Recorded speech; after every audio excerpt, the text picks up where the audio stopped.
Hello everyone, I hope आप सभी लोग बहुत अच्छे होंगे और उतने ही अच्छे तरीकों से आप सभी लोगों की पढ़ाई चल रही होगी।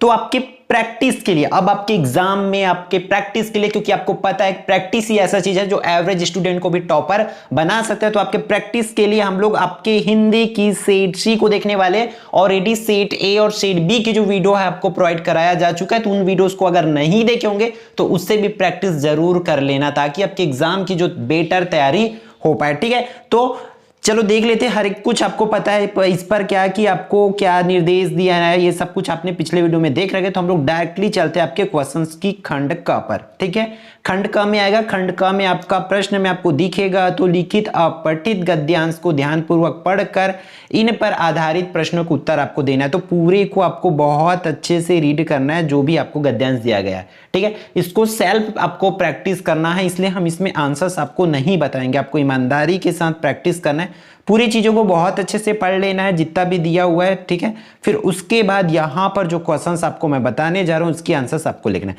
साहस की जिंदगी जीने वालों में ऐसी कौन सी विशेषताएं हैं जिनके कारण उन्हें अन्य लोगों से क्या अलग किया जा सकता है, उसको बताना है।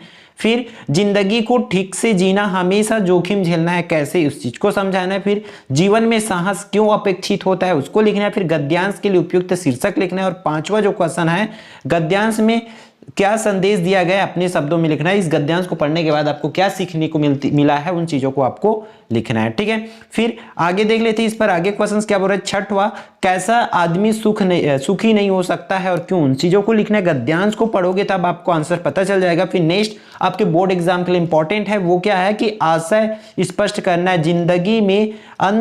जिंदगी से अंत में हम उतने ही पाते जितनी कि उसमें पूंजी लगाते हैं, ये बोला जा रहा है। फिर मिश्र वाक्य में बदलना है, इसको जनमत की अपेक्षा करके जीने वाला आदमी दुनिया की असली ताकत होती, इसको लिखना है। फिर उपसर्ग और प्रत्यय अलग करना है, किसमें से, सकुशल और व्यवहारिक दोनों में आपको क्या करना है, उपसर्ग प्रत्यय अलग करना है। 10वां क्वेश्चन आपको विशेषण बनाना है, किसकी, साहस की। तो ये रहा आपका फर्स्ट जो अपठित गद्यांश है वहां से। फिर अगला जो प्रश्न आपको अपठित में से क्या आएगा, खंड क से आपका एग्जाम में आपको देखने को मिलेगा क्या, अधोलिखित अपठित काव्यांश को ध्यानपूर्वक पढ़कर इन पर आधारित प्रश्नों के उत्तर जो आपको लिखना है।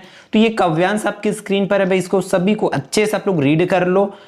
ठीक है, ये चार इस पर देखो, ये तीन आपका सेक्शन है। ठीक है, तीनों को पढ़ लेना है अच्छे से। फिर इसकी आंसर्स नीचे जो आप लोग देख पा रहे हो उसको देना है, जैसे कि इस कविता का उचित शीर्षक लिखना है। फिर पिंजड़े के बाहर की जिंदगी निर्गम क्यों होता है उसको लिखना है। फिर पिंजड़े में बंद चिड़िया को पिंजड़े के अंदर क्या क्या सुविधाएं उपलब्ध होती है उन चीजों को लिखना है। कवि ने चिड़िया के लिए बाहर जाकर पानी के लिए भटकने की बात क्यों कही गई है, इन चीजों को बताना है। फिर पांचवा, इस कविता के माध्यम से कवि जो है क्या संदेश देना चाहते हैं, उन चीजों को आपको लिखना है। तो पहले काव्यांश को पढ़ लेना, उसके बाद ही इसके आंसर्स लिखना।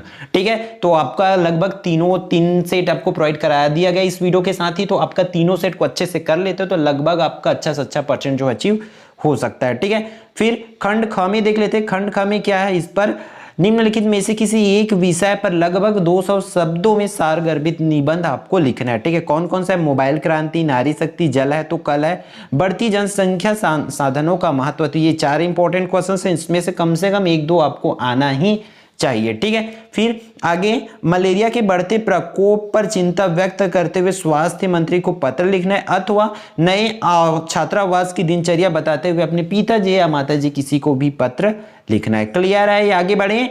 फिर नेक्स्ट क्वेश्चन नंबर 5 आपके स्क्रीन पर, इसकी भी आपको प्रैक्टिस कर लेना है तुरंत ही। देखो, जो भी आपको नहीं आएगा तुरंत आप वीडियो को स्टॉप करो या वीडियो के बाद से ही तुरंत आपको उस चीजों को प्रैक्टिस करना है। जिसको आप सबको मत लिखो, लेकिन जिसका आंसर आपको नहीं आता उन क्वेश्चंस को कॉपी में जरूर नोट करके रखो और उसके जो है आप तैयारी कर लो। ठीक है, इंटरनेट की लोकप्रियता के 2 कारण लिखना है कि इंटरनेट आखिर क्यों लोकप्रिय है। फिर प्रिंट माध्यम किसे कहते हैं उसको बताना है। फिर समाचार के 6 प्रकार कौन कौन से उसको लिखना है। फिर अच्छे संपादकीय के कोई 2 गुण आपको लिखना है। तो इन सब क्वेश्चंस को आपको अच्छे से बैठ के कर लेना है ध्यान से, ताकि आपका कल की एग्जाम जो है अच्छे से आपसे बने।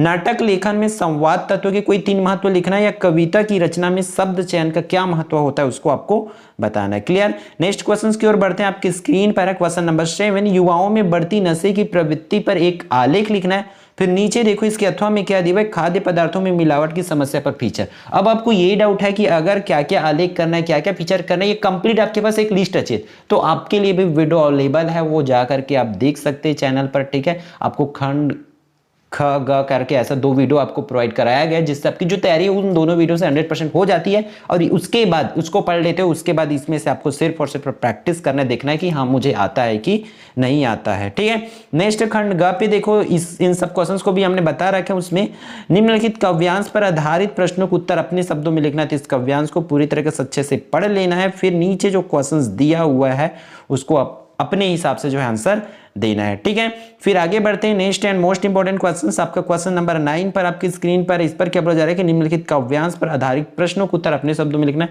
तो फिर से वही काव्यांश है, उस काव्यांश को अच्छे से आपको फिर से पढ़ लेना है और इन दोनों क्वेश्चंस की आपको आंसर्स देना है। ठीक है, फिर आगे प्रश्न क्रमांक 10 में क्या बोला जा रहा है कि उषा कविता के किन उपमानों को देखकर यह कहा जा सकता है कि कविता गांव की गतिशील शब्द चित्र है।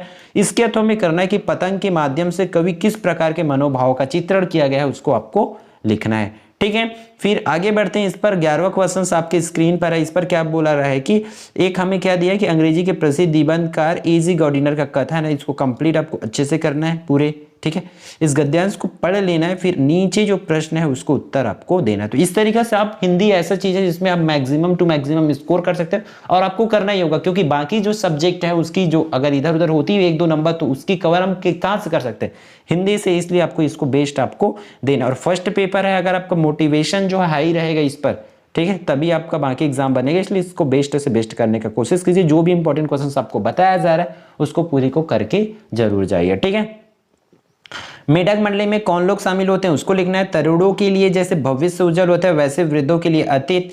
लेखक द्वारा ऐसे कहने से क्या आशा है लेखक ऐसा क्यों है उसको करना है। फिर ढोलक की आवाज का पूरे गांव वालों पर क्या असर होता है उसको लिखना है। फिर जीजी ने इंदर सेना पर पानी फेंके जाने का किस तरह से सही ठहराया उसको आपको लिखना है। ठीक है, फिर प्रश्न क्रमांक 13 देखो, ये 4 मार्क्स वाली देखो। यशोधर बाबू की पत्नी समय के साथ ढल जाने में सफल हो जाती है, लेकिन यशोधर बाबू असफल रहते हैं, ऐसा क्यों, उसके 4 कारण जो लिखना है। फिर अथवा यशोधर बाबू के विचार पूरी तरह पुराने हैं, वे सहानुभूति के पात्र नहीं है, इस कथन के समर्थन में अपने विचार जो है लिखना है। ठीक है, लास्ट क्वेश्चन देख लेते हैं। इस पर दो क्वेश्चन आती है, इस पर भी अथवा में होती है, मतलब 4 क्वेश्चन होती है जिसमें से आपको कोई 2 बनाना होता है। तो देखो उसके लिए इंपॉर्टेंट क्वेश्चन, ताकि ये नंबर आपका फिक्स हो पाए आपके एग्जाम में। इस पर देखो फर्स्ट क्वेश्चन क्या बोला जा रहा है कि अतीत में दबे पांव के पाठ के शीर्षक की सार्थकता आपको लिखना है। अथवा में जूझ कहानी, तो जूझ कहानी के लेखक की जीवन संघर्ष को उन 4 बिंदुओं को लिखना है जो हमारे लिए प्रेरणादायक है, जिससे हमें सीखने को मिलते हैं। फिर सिल्वर वेडिंग के आधार पर उन जीवन मूल्यों को उदाहरण से व्याख्या करना है जो समय के साथ बदल रहा है। और इसके अथवा में क्या दिया हुआ है भाई कि किन किन बातों को ध्यान में रखकर हम सिंधु घाटी सभ्यता को जल स्मृति कह सकते हैं, कोई 4 बिंदुओं को तर्क सहित लिखना है। क्लियर है? तो इस वीडियो में बस इतना ही। आई होप ये पूरी वीडियो आपके लिए यूजफुल रहा होगा। तो वीडियो को लाइक जरूर करेंगे, और यदि आप लोग चैनल पर नए होंगे तो चैनल को सब्सक्राइब कर लेंगे, क्योंकि आपकी आने वाले बाकी सब्जेक्ट के भी इंपॉर्टेंट क्वेश्चंस जो हैं आपके प्रैक्टिस सीरीज के लिए, हम आपके प्रैक्टिस के लिए आपके बोर्ड एग्जाम में बेस्ट रिजल्ट के लिए जो इंपॉर्टेंट क्वेश्चन जरूर प्रोवाइड करेंगे। ठीक है, तो फिर मिलते हैं नेक्स्ट वीडियो पर।